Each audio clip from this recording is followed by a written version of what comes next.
Hello friends, good morning. Welcome back to my channel my life my blogs. তো তোমাদের সাথে আজকে আরও একটা নতুন ভিডিও নিয়ে চলে এসেছি শেয়ার করার জন্য। তো আশা করি তোমাদের আজকের ভিডিওটা ভালোই লাগবে, আর যদি ভালো লাগে অবশ্যই একটা লাইক করো, আর ভিডিওটা কেমন হচ্ছে সেটা অবশ্যই কমেন্টস বক্সে জানাবে। তো ঘুম থেকে উঠে এখন আমি জানলাগুলো খুলে দিলাম, খুলে দিয়ে একটু ফ্রেশ হয়ে নেব। ফ্রেশ হওয়ার পরে কিন্তু কলের পাড়ে চলে যাব জল আনতে, কারণ জল একটা নির্দিষ্ট সময়ের পর চলে যাবে, তোমরা জানোই সেটা। তাই জল চলে যাওয়ার আগে আমি ভাতের জন্য হাঁড়িতে করে জল নিয়ে চলে আসব। আর আমার জেরে এক্সট্রা দুজের জল আর কি তোলাই থাকে, কিন্তু তবুও আমি সকালবেলা যদি জল থাকে আমি ভাতের জলটা নিয়ে যাই। তো এখান থেকে আমি জলটা ভরে হাঁড়িতে করে রান্নাঘরে রেখে দেব। এখন কিন্তু ভাত বসাবো না, যেহেতু এখন আমার হাজব্যান্ডের স্কুলের সামার ভ্যাকেশান চলছে, তাই স্কুলের ডিউটি কিন্তু এখন ছুটি। সেই জন্য সকালবেলা আর তাড়াতাড়ি রান্না করার ঝামেলাটা থাকে না, তাই একটু বেলাতেই রান্না করব। বেলাতে বলতে 10টার পরে কিন্তু রান্না করব। আর এখানে আমি চালটা আগে থেকে ভিজিয়ে রেখেছি, আর আজকে যেহেতু ডাল করব ডালটাও খানিকক্ষণ ভিজিয়ে রাখছি। আর তোমাদের একটা জিনিস দেখাবো বলে, এই দেখো, এই হটপটটায় আগের দিন পরোটা রেখেছিলাম, রাত্রে একটা পরোটা বেঁচে গেছিলো। তো দেখো কি অবস্থা করেছে পিঁপড়েরা। পরোটার কতটা অংশ খেয়েও নিয়েছে, আর পুরো হটপটে ভর্তি হয়ে গেছে একদম পিঁপড়েতে। তো এটাই এখন নিয়ে গিয়ে আমি কলের পাড়ে রেখে দেবো। ওখানে প্রচণ্ড রোদ্দুর পড়েছে, রোদ্দুরে পিঁপড়েগুলো মোটামুটি চলে যাবে। আর পরোটাটা আমি আলাদা করে রেখে দিয়েছি পিঁপড়েগুলো ছেড়ে, ওটা আমি বিড়াল বা পুকুরে মাছেদের খাওয়ার জন্য দিয়ে দিতে পারবো। তো আমাদের না এখন প্রত্যেক দিন সকালবেলা একটা নির্দিষ্ট টাইমের পরে আর কি ইলেকট্রিক চলে যাচ্ছে।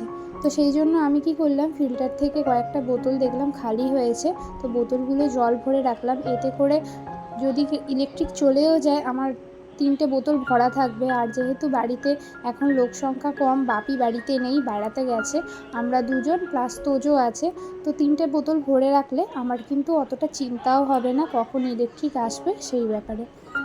তো জলটা ভরে রেখে রান্নাঘরে টুকটাক কাজ করে ঘরে চলে এসেছি। আর আমার ছেলে কিন্তু এখনও ঘুমাচ্ছে, তো আজকে ও অনেকটা দেরি করেই ঘুম থেকে উঠেছে। সেই জন্য আমি কি করলাম, যেহেতু বেলা হয়ে গেছে আমি জানলাগুলো খুলে দিলাম, আর খুলে দিয়ে পর্দাটাও টেনে দিয়েছি। এবার কিছু জামা কাপড় ছিল যেগুলো গোছানো হয়নি, আমার হাজব্যান্ডের কিছু শার্ট ছিল যেগুলো তোলা তো হয়েছিল কিন্তু গোছানো হয়নি। তো এগুলো এখন আমি দরজার পাশে যে হুকটা আছে, যেখানে আমার হাজব্যান্ডের সমস্ত জামা প্যান্টগুলো রেগুলার যেগুলো ইউজ হয়, তো ওগুলো রাখি, সেখানেই ওগুলো হ্যাঙ্গারে ঝুলিয়ে রেখে দেব। আর বাদবাকি যে জামা কাপড়গুলো আছে সেগুলো কিন্তু পাট পাট করে গুছিয়ে রাখবো। ছেলে যেহেতু ঘুমিয়ে আছে, ও ঘুম থেকে উঠবে, তারপরে টিফিন খাবে, তাই ভাবলাম এই ফাঁকে জামা কাপড়গুলো গুছিয়ে নিয়ে তারপরে টিফিনটা করতে যাব ওর। এখন যেহেতু ও একটু ঘুমাচ্ছে, তাই জামা কাপড়গুলো এই ফাঁকে গুছিয়ে রেখে দিচ্ছি। তোজোর জামা কাপড়গুলো গুছিয়ে তোজোর বাস্কেটের মধ্যেই রেখে দিলাম। আর এখানে আমার হাজব্যান্ড আগের দিন একটা ব্যাগ ধুয়ে দিয়েছিল, আর আলমারির পাশে দেখলাম অনেকগুলো ব্যাগ জমা হয়েছে, তো সেগুলোকে একটু গুছিয়ে রাখলাম। এই ব্যাগগুলো, 2টো ব্যাগ আমার হাজব্যান্ডের আর একটা ব্যাগ আমার ছেলের আছে, প্লাস আমার একটা সাইড ব্যাগও আছে, ওটাকে আলমারিতে তুলে দিতে হবে, ওটাকে আলাদা করে রাখলাম। আর যেটা আমার হাজব্যান্ড ধুয়ে দিয়েছিল ওটা পাশে রাখলাম, ওটা হচ্ছে ওর দরকার হবে, তো সেই জন্য ওটা পাশেই রেখে দিয়ে ব্যাগগুলো গুছিয়ে রাখলাম। আর এখানে একটা চাদর এক্সট্রা বাইরে ছিল, তো সেটা এখন খাটের বক্সের মধ্যে ঢুকিয়ে রেখে দিলাম। আর দেখো এখনও কিন্তু আমার ছেলে ঘুমাচ্ছে, আর আমার কিন্তু সমস্ত জামা কাপড় গোছানো হয়ে গেছে।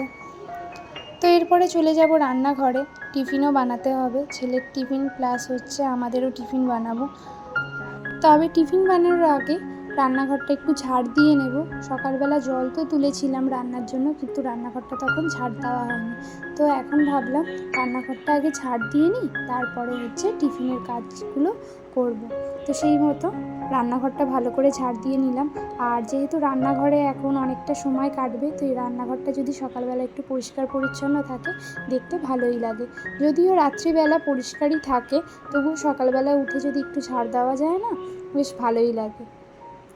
আর তোমাদের তো বলেইছিলাম যে আমার যা দার্জিলিং থেকে চা এনেছিল, কিন্তু যেহেতু আমরা দুধ চা খাই তাই এই চাটা না দুধ চায়ের জন্য একদমই পারফেক্ট নয়।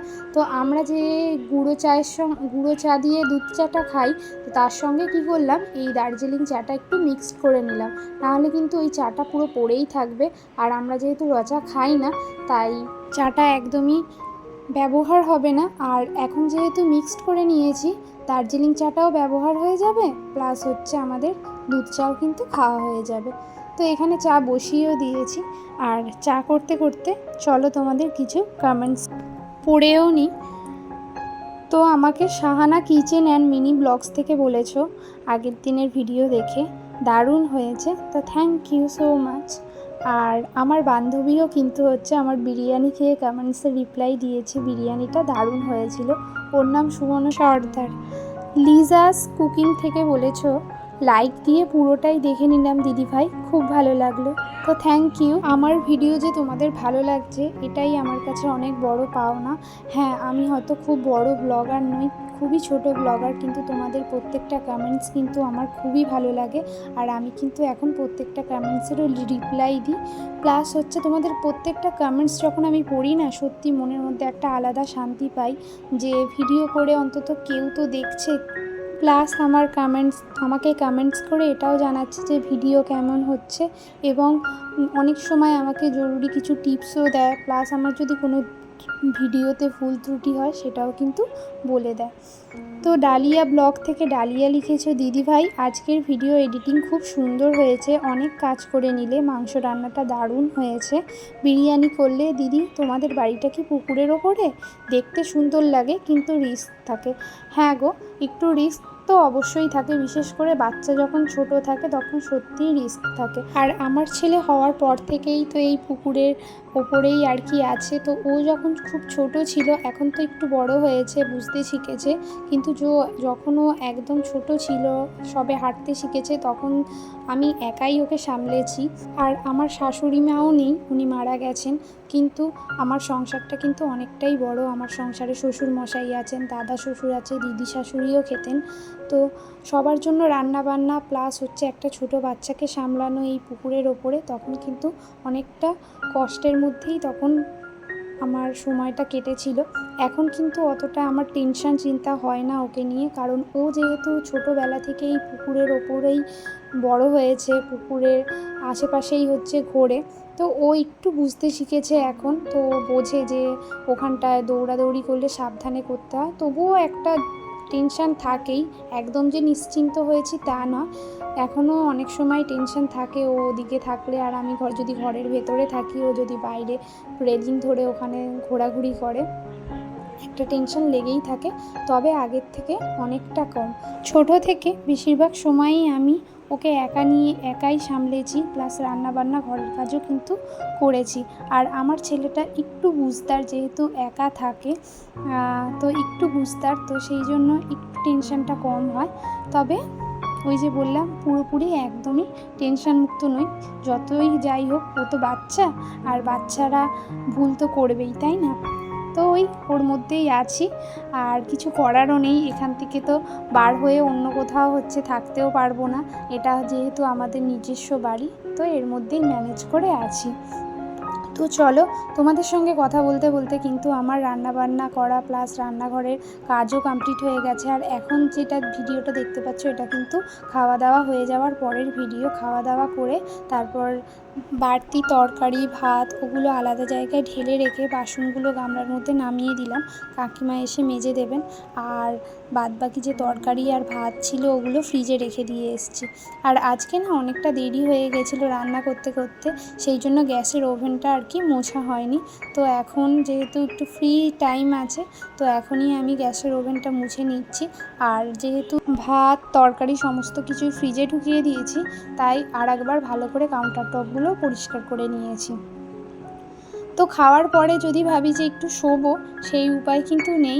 এখানে খাওয়ার পরেও কিন্তু অনেক কাজ থাকে, সেগুলো কমপ্লিট করার পরে গিয়ে বিছানায় একটু শুতে পারি। এদিকে খাওয়া দাওয়ার পর ছেলেকে কিন্তু ঘুম পাড়িয়ে তারপরে আমি রান্নাঘরের এই কাজগুলো করছি।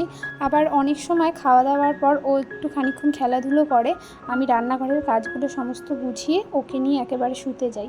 আজকে যেহেতু দেরি হয়ে গেছে তাই ওকে ঘুম পাড়িয়ে দিয়েছি, আর এদিকে আমি সমস্ত ঘরের পর্দাও দিচ্ছি।